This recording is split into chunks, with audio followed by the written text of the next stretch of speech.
안녕하세요. 선비가 장터로 갔다. 장사한다고. 보석한다고.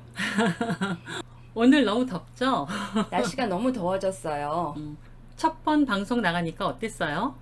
저는 무엇보다도 그 어색함이 힘들었습니다. 힘을 내어 잘 해보겠습니다. 지켜봐 주시면 조금씩 좋아질 겁니다. 노력하겠습니다. 구독과 좋아요 꼭 눌러주세요. 저희에게 큰 힘이 됩니다.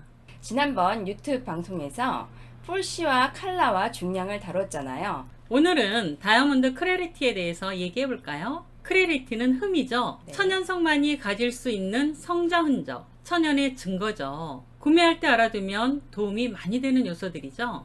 크래리티는 크게 내부적 특징인 인클루전과 외부적 특징인 블레미쉬로 나누어집니다. 10배로 확대했을 때 돌의 내구성과 아름다움의 영향을 고려해서 등급을 정합니다. 제일 좋은 등급이 FL, 플로리스이죠. 그 다음이 IF, 인터널리 플로리스입니다. 내부가 어떠한 내포도 없이 깨끗하다는 의미입니다. 그 다음 VVS, VS, SI 순으로 등급이 내려갑니다. 그 다음 I 등급도 있죠. 전문가가 VS급은 내포 인클루전을 발견하기 어려운 것, SI급은 인클루전을 쉽게 발견할 수 있는 정도를 나타냅니다. I 등급은 인클루디드, 인클루전을 정확하게 발견할 수 있다는 의미죠. 자연은 절대로 순수하거나 완전한 것을 창조하지는 않습니다. 주로 어떤 인클루전 내포물들이 있을까요? 제일 흔한 것이 핀포인트? 성장 과정에서 완전히 결합하지 못하고 남아있는 약간의 탄소점이죠. 한두 개의 미미한 약간의 핀포인트가 외곽에 있을 경우 VS급이죠. 탄소점들이 좀 더 많이 모여 있는 것이 클라우드, 탄소점들이 구름처럼 뿌옇게 모여 있는 것이죠. 클라우드가 있으면 거의 SI급으로 내려갑니다. 내구성에 영향을 주지는 않지만 아름다운 비수 효과가 영향을 받는지 살펴보아야 할 요소들입니다. 클라우드가 테이블 중앙 쪽에 있으면 빛의 효과에 영향을 주죠. 그리고 트위닝이 있죠. 트위닝 위스프, 원석이 성장하면서 성장 환경이 변화를 겪으면서 결정 시스템이 뒤틀리는 것을 말하죠. 역시 빛의 굴절이 뒤틀리니까 빛의 효과를 감소시키겠죠. 트위닝 위스프도 있으면 SI급이면서 내구성의 영향은 거의 없지만 심미적인 효과를 살펴보아야 합니다. 또 크리스털이 있죠. 핀포인트에 비해 꽤 큰 결정 알갱이를 말하죠. 다이아몬드도 결정인데 그 안에 또 다른 작은 결정. 크리스탈은 크기와 모양, 위치가 중요합니다. 잘 살펴야죠. 그 다음에 페더, 클리비지. 페더는 털 모양으로 생겼다 해서 페더라고 부르고요. 크기가 크면 육안으로도 보이고 내구성에 영향을 줍니다. 육안으로 보일 정도면 감정이 안 나와요. 둘 다 내부의 깨짐을 말하는데 미미한 정도면 SI 정도의 감정도 나옵니다. 천연의 흔적이긴 하지만 충격에 의해 내구성에 영향을 주면 안 되니까 고려해야 할 요소입니다. 크리비지 페더는요, 일정한 방향을 가지고 쪼개지는 현상인데 충격이 가해지면 연장될 수 있습니다. 프랙처 페더는요, 방향성이 없는 불규칙한 깨짐입니다. 언젠가 고객이 다이아몬드 감정을 의뢰해서 보았더니 눈으로는 무색에 가깝고 내부도 깨끗해 보이는 거예요. 자세히 보았더니 레이저 드릴 홀이 있고 캐비티에 충진 처리를 한 것이었어요. 확대경으로 확인한 거죠. 다이아몬드 내부에 탄소가 많이 뭉쳐 있으면 레이저로 뚫어서 빼낸 것이죠. 다이아몬드의 내구성과 외관에 부정적인 영향을 줄 수 있습니다. 캐비티는 표면에 닿은 결정이 빠져나간 것으로 깊고 큰 구멍입니다. 굴절률이 같은 액체로 충진 처리를 할 수가 있고요.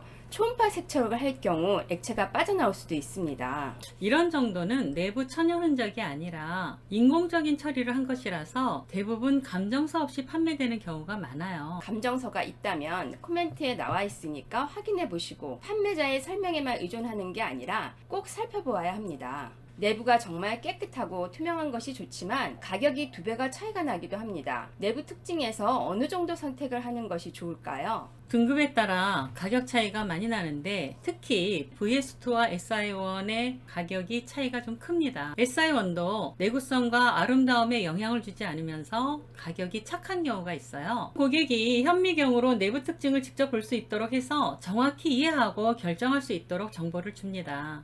미미한 정도의 내포물은 다이아몬드가 생성될 때 환경을 상상할 수 있도록 하는 천연의 증거로서 매력적으로 보여질 수도 있습니다. 빨간머리 N의 죽은 깨가 매력으로 보이지 않나요? 매력 포인트죠. 빨간머리 N의 죽은 깨는 시그니처이죠. 이렇게 다이아몬드가 귀하고 가치가 높으니까 유사 대체품들이 많이 있습니다. 다이아몬드와 그 유사품, 그리고 합성 다이아몬드는 정확한 용어 정리가 필요할 것 같아요. 재료가 천연이든 인조이든 간에 천연과 닮은 것으로 시판되는 모든 것이 유사품, 모조품, 대용품에 해당하겠죠. 그리고 합성품, 천연과 똑같은 화학 성분, 결정 구조, 그리고 과학적 특성이 같은 것입니다. 즉, 합성 다이아몬드는 화학적 물리적으로 천연과 같습니다.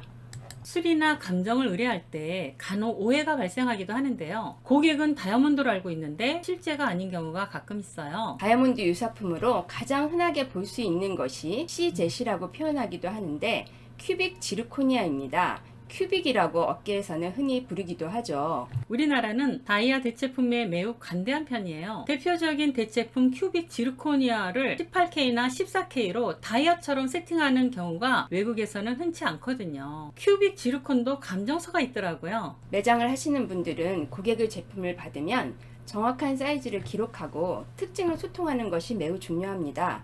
특히 선물로 받은 경우는 그것이 무엇인지 인식하지 못할 수도 있고요. 제품의 외관에 대해 현장의 기록을 디테일하게 해두는 것이 좋겠습니다. 다이아몬드 테스터기로 테스트도 해보고요. 확대 감별이 매우 중요합니다. 다이아몬드는 비중이 매우 작은 보석이라서 1캐럿의 지름이 6.5mm 전후인데 작고 무겁다면 다이아몬드가 아닐 가능성이 많죠. 유사석 중에서 모이스처나이트는 최근 인터넷에서 주얼리 제품으로 판매하는 것을 보았는데요. 성분은 탄화규소이고요. 다이아몬드보다 더 현란한 광채가 나죠. 모스 경도나 굴절률이 큐빅보다 더 다이아몬드에 가깝습니다. 모스 경도가 9죠? 9점 몇이더라고요. 네네, 모스 경도가. 9가 넘어요. 네. 네.